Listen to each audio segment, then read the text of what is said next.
नव्या सरकारचं खातेवाटप जाहीर। देवेंद्र फडणवीसांकडे गृहमंत्रीपदासह ऊर्जा, कायदा, माहिती प्रसिद्धी आणि सामान्य प्रशासन सारखी 5 खाती, तर एकनाथ शिंदेंना नगरविकास आणि गृहनिर्माण मंत्रालय। अजित पवारांकडे पुन्हा अर्थनियोजन आणि उत्पादन शुल्क खातं। अजितदादा महायुती सरकारमध्ये दुसऱ्यांदा अर्थ खातं सांभाळणार। भरत गोगावले रोजगार हमी मंत्री, संजय शिरसाटांकडे सामाजिक न्याय विभाग, तर उदय सामंत यांच्याकडे उद्योग खातं कायम। गिरीश महाजनांकडे जलसंधारण आपत्ती व्यवस्थापन मंत्रालय। शिवेंद्रराजे भोसले सार्वजनिक बांधकाम मंत्रीपदी, तर चंद्रकांत पाटील उच्च तंत्र शिक्षणसह संसदीय कामकाज मंत्री असणार।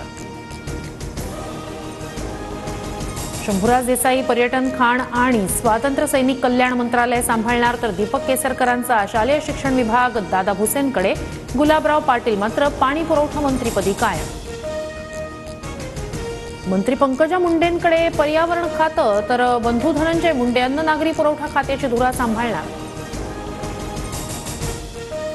धनंजय मुंडेंना मंत्रिमंडळातून काढा। मस्साजोगमध्ये उपमुख्यमंत्री अजित पवारांसमोरच गावकऱ्यांची घोषणाबाजी। संतोष देशमुख हत्येप्रकरणी ग्रामस्थांचा संताप।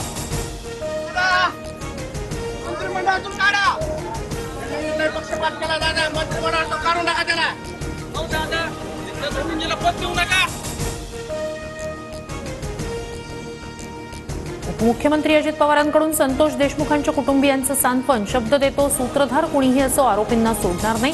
अजितदादांची देशमुख कुटुंबियांना ग्वाही।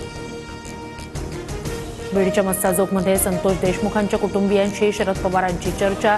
संतोष देशमुखांच्या मुलीचा शैक्षणिक खर्च शरद पवार उचलणार। शरद पवारांनंतर अजितदादांनीही परभणीत घेतली सोमनाथ सूर्यवंशींच्या कुटुंबियांची भेट।